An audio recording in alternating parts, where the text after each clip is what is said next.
오늘은 여로보암의 잘못된 시작, 여로보암의 잘못된 시작이라는 제목으로 말씀을 상고합니다. 이제 나라가 분열이 돼서 유다 지파는 베냐민 지파 한 지파만 함께 남아서 결국 이스라엘이라는 이름이 떨어지고 그냥 유다 지파 중심의 유다 나라가 돼버렸어요. 그러니까 쪼그라들었고, 또 한편 여로보암이라는 신하는 이제 10지파가 규합을 해서 에브라임 지파가 주도적으로 여로보암의 그 지파인데 나라가 세워져서 이스라엘이라는 나라 이름을 그쪽으로 뺏어간 거예요. 10지파이기 때문에. 그래서 두 나라가 됐는데, 이제 르호보암은 유다 나라의 일대 왕이 되고, 여로보암은 이스라엘의 북이스라엘의 일대 왕이 된 겁니다. 르호보암, 여로보암 좀 비슷해가지고 이제 헷갈리는데, 르호보암은 그 솔로몬의 아들로 이제 유다 나라 일대, 여로보암은 솔로몬의 신하로 이제 북이스라엘의 일대 왕이 됐어요. 근데 오늘 이 내용은 북이스라엘의 일대 왕인 여로보암이 시작부터 잘못됐다는 거예요. 그럼 뭐가 잘못됐느냐?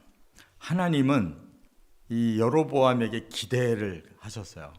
왜냐하면 이제 그 솔로몬이 나라를 다 그냥 말아먹었기 때문에 솔로몬을 이제 그 대신해서 그 북이스라엘을 세우면 여로보암이라는 신하가 잘 할 줄로 생각하신 거예요. 왜냐하면 솔로몬하고 대적을 했기 때문에. 그래서 여로보암이 또 에브라임 지파, 또 그 에브라임 지파의 아버지가 요셉이잖아요. 그러니까 유다 지파와 요셉 지파가 이스라엘의 큰 기둥과 같은 거예요. 지금까지는 유다 지파가 쓰임을 받았잖아요. 그래서 다윗과 같은 인물이 나왔는데 또 솔로몬이 다 말아먹었고, 이제 에브라임 지파, 요셉에게는 두 아들이 있는데 작은 아들이 더 탁월한 거예요. 그게 에브라임이고, 큰 아들은 므낫세. 큰 아들은 땅만 많이 차지했어요. 요단강 좌우편에 가장 많은 땅을 므낫세는 차지해서 진짜 육의 복을 받았고, 차자였던 에브라임은 이렇게 뒤늦게 이러한 정치적인 지도력을 드러낼 수 있는 그런 지파로 하나님이 그 중에 여로보암을 선택했단 말이에요. 그런데 여로보암은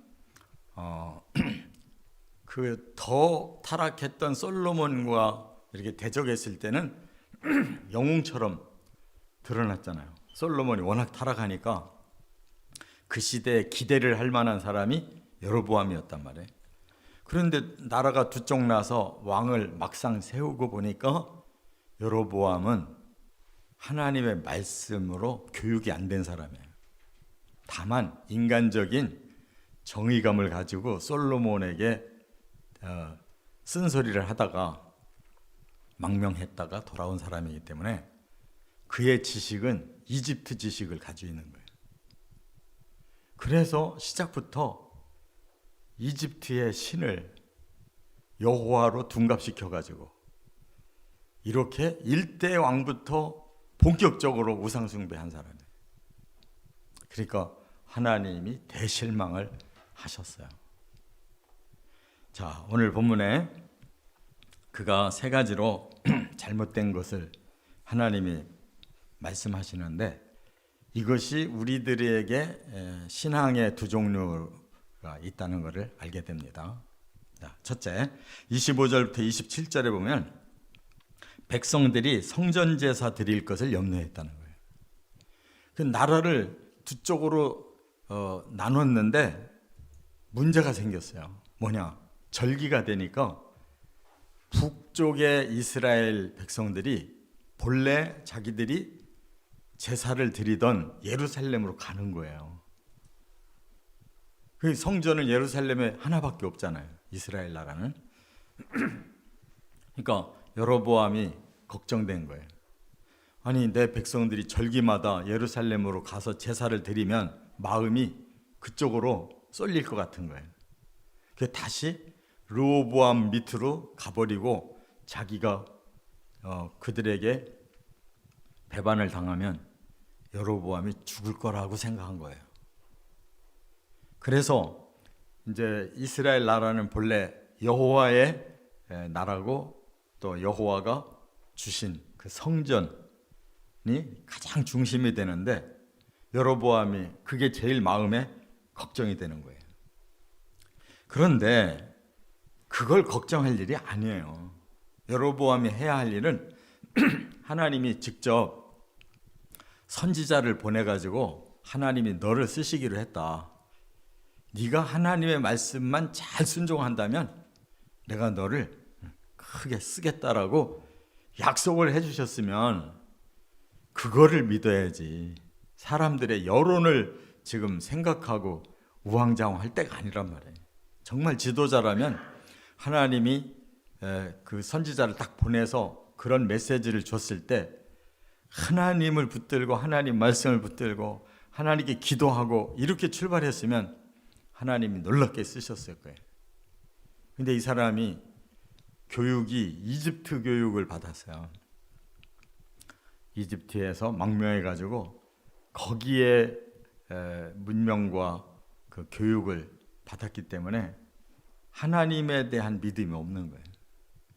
그래서 성전으로 가버리면 자기를 죽일 거라고 생각하고 이렇게 염려를 하면서 하나님께는 담을 쌓고 자기 머리로 이 나라를 어떻게 통치해야 자기 중심으로 통치할까, 이것만 걱정한 사람이에요.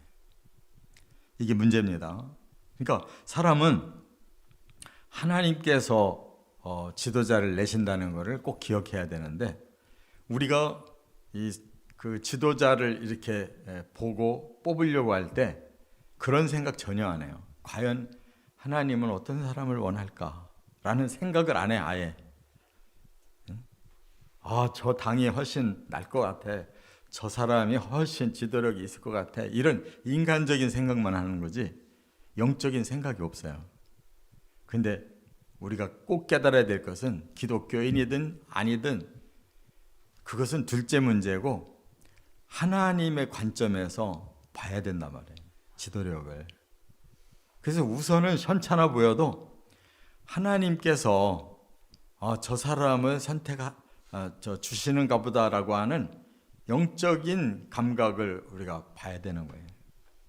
우선 드러난 그런 거 가지고 따지면 안 된단 말이에요. 그렇기 때문에 하나님이 허락하셨다고 하는 이 절대적인 하나님의 그 명령, 자기가 받아놓고도 스스로 놓쳐버린 사람이 여로보암. 두 번째, 이제 더 큰 문제는 28절부터 30절에 보면 우상 제단을 세웠어요. 여로보암이 생각하다 못해서 이스라엘 백성들을 예루살렘으로 가지 않게 하는 방법을 찾아냈어요. 그 뭐냐? 이 베델이라는 곳이 이제 북이스라엘 땅의 남쪽 경계가 돼요. 그리고 저 단이라고 하는 것이 이제 북쪽 경계가 돼요.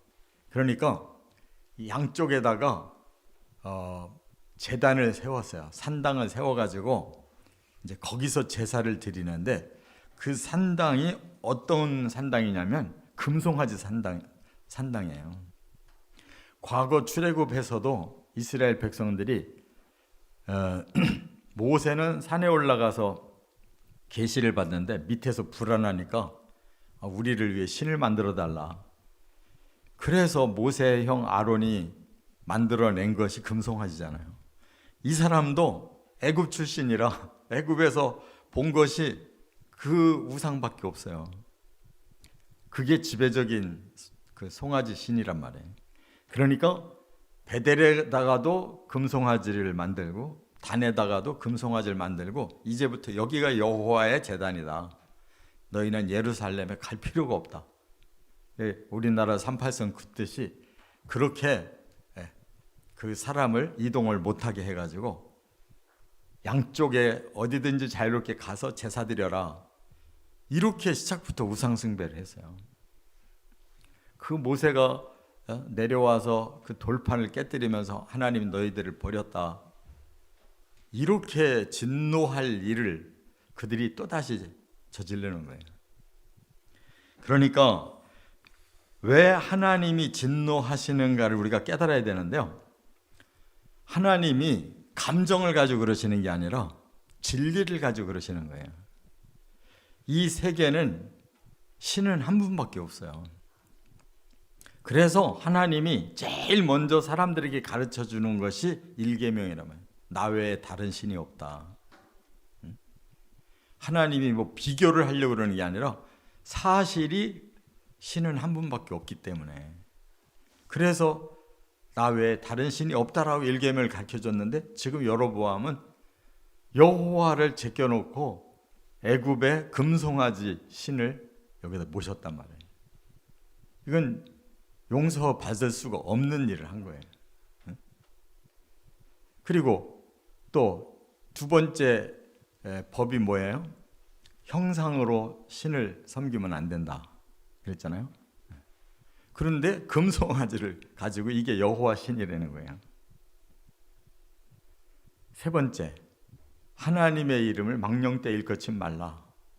근데 금송아지에 놓고 이게 하나님이다라고 이렇게 망령된 일을 여로보암이 저질러서 1, 2, 3계명을 완벽하게 시작부터 거역한 거예요. 그러니까 이 나라는 그렇게 나가는 이상 쓰임받을 수가 없어요.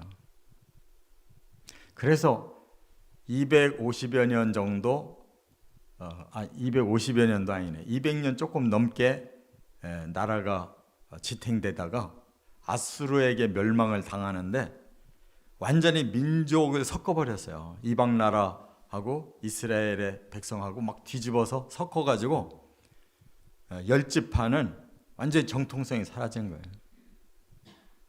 그렇게 하나님이 진노하셨단 말이에요. 10지파를 버리셨어요. 그러니까 우리가 깨달아야 되는 게 바로 이거예요. 우리는 어느 신이든지 그냥 나한테 복만 주면 된다, 자기 중심에, 이게 종교심이거든요.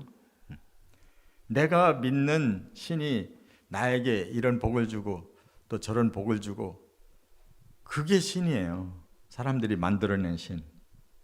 그런데 이 모든 세계와 모든 사람, 그리고 모든 그 계획이 하나님 밖에는 그걸 이루실 분이 없다라는 사실을 깨닫고, 바로 그 하나님을 경외하고 그 하나님의 뜻을 찾아서 순종하는 것이 신앙생활이라는 거예요.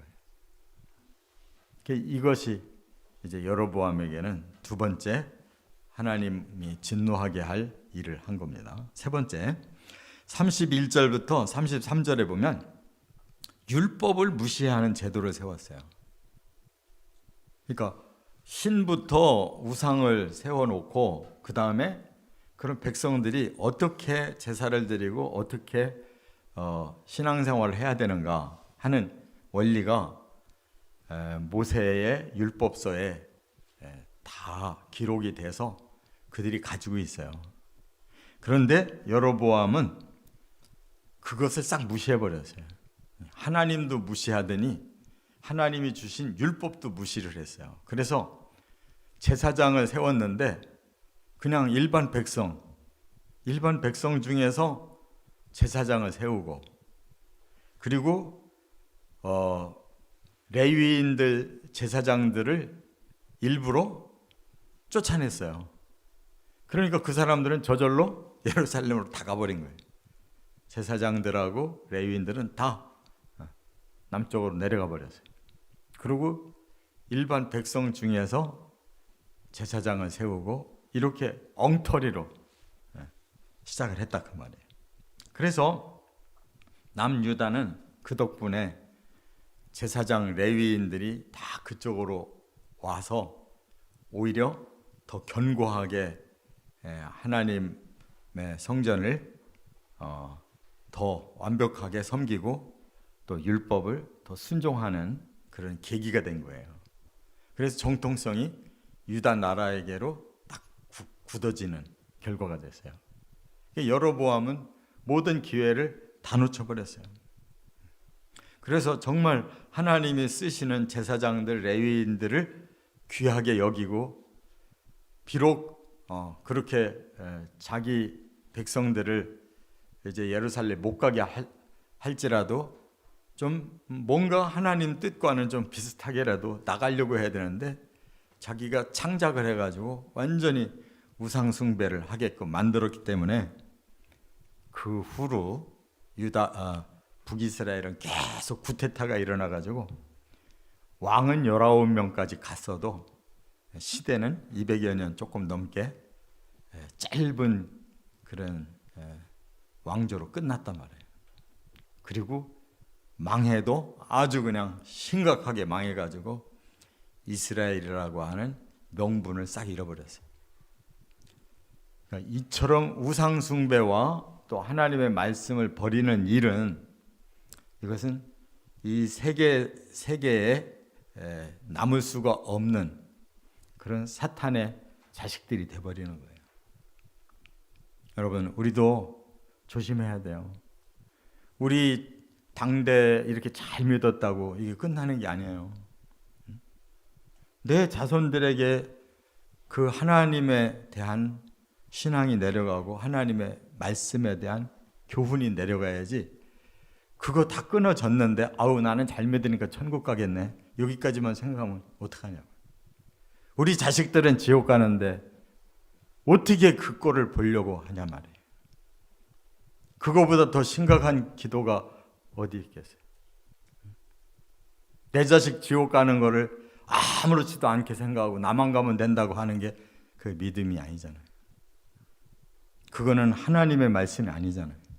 근데 그걸 심각하게 여기질 않아요, 사람들이. 애비애미가 돼가지고 그걸 심각하게 생각하지 않는다는 자체가 그게 벌써 불신앙에 있는 거예요. 내 종교를 그냥 나는 그걸로 만족하고 다른 사람 모르겠다, 그건 종교인이지 그리스도의 사람이 아니에요. 이렇게 여로보암 한 사람 때문에 그 10지파가 이렇게 망했단 말이에요. 그 한 사람이 이렇게 잘못된 방향으로 가니까 그 민족이 갈수록 악해져 가지고 계속 쿠데타를 일으켜 왕위만 바뀌고 나라는 계속 이렇게 우상 섬기고 또 하나님의 말씀은 사라져 버리고, 그러니까 하나님이 이방인들하고 섞어버려 가지고 버리잖아요. 너무나 또렷한 이런 하나님의 뜻을 우리가 보게 된단 말이에요. 그러니까 정말 신앙이 진실한 신앙이라면 그것이 제일 두려워요. 여로보암 당대로 끝날 일이 아니고 그들이 대대로 점점 망해가지고 완전히 지상에서 이스라엘 민족에서 아예 떨어져 나가서 사라져버렸다는 것이.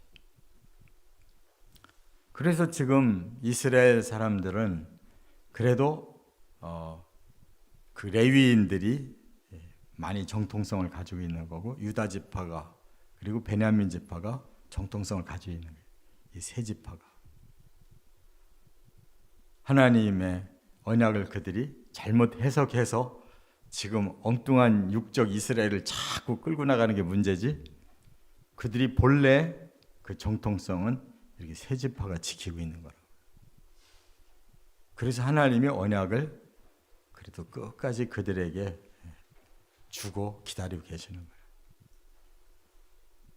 우리가 성경을 확실한 그 뜻을 알고 가야지, 엉뚱한 거 붙잡고 가면은 그냥 오리무중으로 사라져버리는 거예요.